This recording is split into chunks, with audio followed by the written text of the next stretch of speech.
안녕하세요. 알아두면 쓸 때 많은 신비한 탄소 소재 벌써 4번째 시간입니다. 오늘도 우리가 몰랐던 하지만 우리 일상 속에 곳곳에 숨어있는 탄소 소재 한 가지에 대해서 알아볼 텐데요. 오늘의 주인공은 누구인가요? 오늘 알려드린 탄소 소재는 그래핀인데요. 그래서 제가 모니터를 준비했습니다. PPT? 예, 그러면 제가 한번 역시 보겠습니다. 진흥원의 슈퍼스타답게. 네, 그럼 제가 준비한 PT를 잠시 함께 보시죠. 박수. 그동안은 탄소 소재들이 저희가 눈에 보이고 손에 잡히는 느낌이었다면 그래핀과 CNT는 이름에서 알 수 있듯이 나노 소재이기 때문에 저희가 이렇게 구조를 한번 화면으로 보여드리려고 준비를 했고요. 보시면 이렇게 육각형 모형으로 되어 있지 않습니까? 그래서 각 이 격자, 이 꼭지마다 원자가 있는데요. 벌집 모양으로 이렇게 되어 있고요. 이게 이게 각 원자들인 거예요? 네, 맞습니다.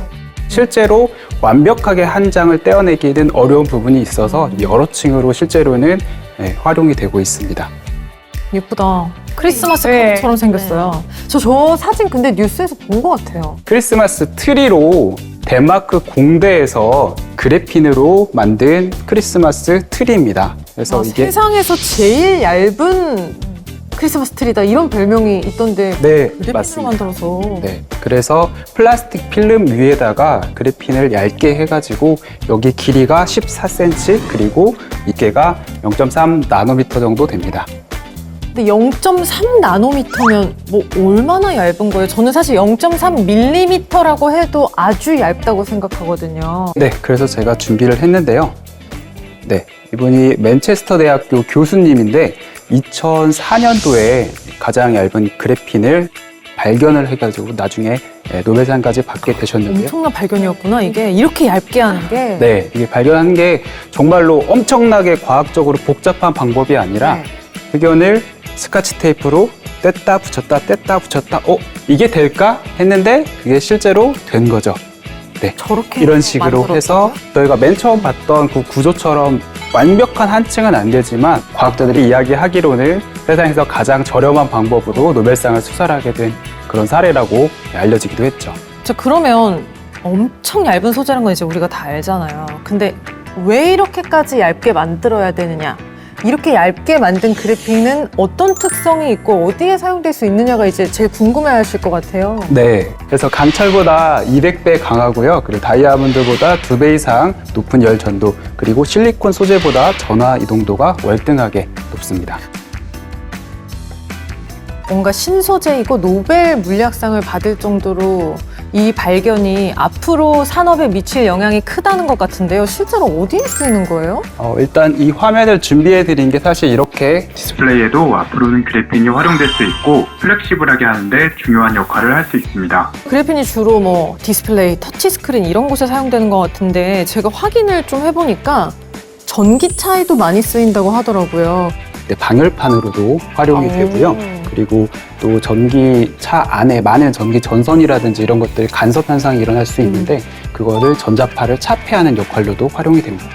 가볍고 또 뭔가 성능이 워낙 좋은 소재다 보니까 활용이 많이 되는 것 같은데 요즘 워낙 전기차 얘기 많이 나오잖아요. 이 나노 소재 쪽 CNT라든지 그래핀 같은 거는 저희가 되게 앞서 있거든요. 한국에 앞서 있어요? 네, 맞습니다. 오, 그렇군요. 그러면 이런 그래핀을 활용한 아까 말씀하신 그런 전자파 차폐막이라든지 이런 게 지금 막 유통이 막 되고 있는 거는 아닌 것 같거든요. 네, 국내 연구진이 그래핀 고분자 복합 소재에 티타늄 카바이드를 첨가해가지고 전기 전도를 높여가지고 수년 내에는 아무래도 상용화될 수 있지 않을까 생각을 해봅니다. 굉장히 뭔가 어려운 연구를 우리나라가 선도하고 있다는 걸로 이해는 되네요. 준비하신 게 있다고? 네, 이번에는 제가 준비했는데 한번 보실까요? 네, 함께 보시겠습니다. 네, 알아두면 쓸데많은 신비한 탄소 소재, 이번에는 탄소 나노튜브에 대해서 설명드리겠습니다. 자, 계속해서 우리가 그래핀에 대해서 이야기를 하고 있고 이 구조는 이제 익숙해요. 호불호시네?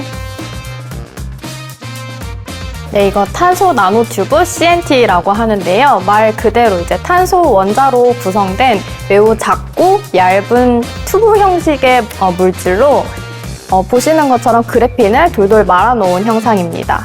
이게 강도가 굉장히 세다고 제가 들은 것 같은데 실제로 어느 정도나 강한 거예요? 네, 보시는 것처럼 철보다 100배 강하고요.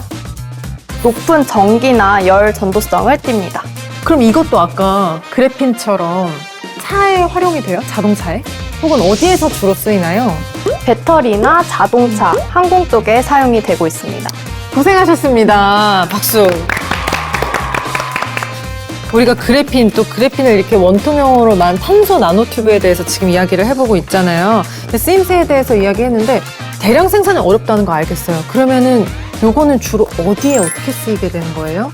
분말 형태로 저희가 이제 PP나 이런 것들에다가 넣어가지고, 그래서 첨가제라는 표현을 선생님께서 해주신 거고요. 네. 네, 그런 것들을 넣어서 활용을 하기도 하고, 말씀드린 것처럼 이론적으로 계속 가래떡 뽑듯이 뽑을 수 있다라고 한다라고 하면 저희가 궤도 엘리베이터라고 혹시 들어보셨나요? 알죠. 네. 발까지 연결해서 엘리베이터 타고 가는 거. 네, 맞습니다. 그거를 지구로부터 우주까지 연결한다라고 하면 그 하중이 엄청날 거 아니에요? 네. 그래서 그 하중을 버틸 수 있는 우주 내의 유일한 소재는 이 CNT일 거다. 과학자들이 말씀하고 계시고요. 재밌다. 그 외에도 그러면 다른 분야는 또 뭐가 있을까요?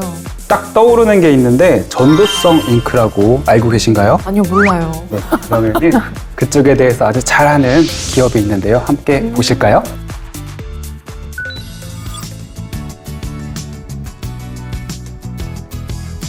전도성 잉크는 구리 페이스트나 실버 페이스트처럼 말 그대로 전기가 잘 통하는 그런 잉크를 전도성 잉크라고 합니다. CNT나 그래핀 같은 파우더 상태에서 이론적으로 굉장히 전기가 잘 통하는 물질로 알려져 있습니다. 구리보다도 오히려 더. 그런데 이것들을 잉크화하지 않으면 재료로서 사용하기가 어렵게 돼 있고요. 이것은 탄소 나노 튜브라고 합니다. 그런데 이것들이 사이즈가 나노 사이즈로 굉장히 작은 입자로 되어 있어서 잘 뭉쳐지거나 하지 않습니다. 그런데 저희가 전자재료로서 태양광 패널이나 터치 패널이나 이런 데 사용하기 위해서는 이렇게 잉크화를 해줘야 되는데요. 따라서 이 파우더를 용매, 물 이런 데다가 잘 분산을 해서 이런 잉크를 만들어주는 과정이 반드시 필요하다고 할 수 있겠습니다. 네, 그래핀과 탄소 나노튜브에 대해서 우리가 지금 알아봤는데 저는 지금까지 다뤘던 소재 중에 이 두 가지가 가장 핫한 것 같아요. 탄소 산업 중에서도 뭔가 뉴스도 많이 나고 좀 구조도 신기하고 이런 것 같습니다. 오늘 시간이 여러분들께도 이 그래핀 또 탄소 나노튜브에 대해서 많은 지식이 전달되는 그런 시간이었으면 하는 바람도 좀 있습니다. 자, 오늘도 알차고 좋은 정보 모아서 전해드렸는데요. 아쉽지만 오늘은 여기서 마무리해야겠습니다. 세 분이 오셨습니다. 세 분이 진흥원에서 막 멘트를 많이 준비하셨더라고요, 여러분. 마무리 멘트 한번 들어보겠습니다. 구독! 좋아요, 알림 설정, 마무!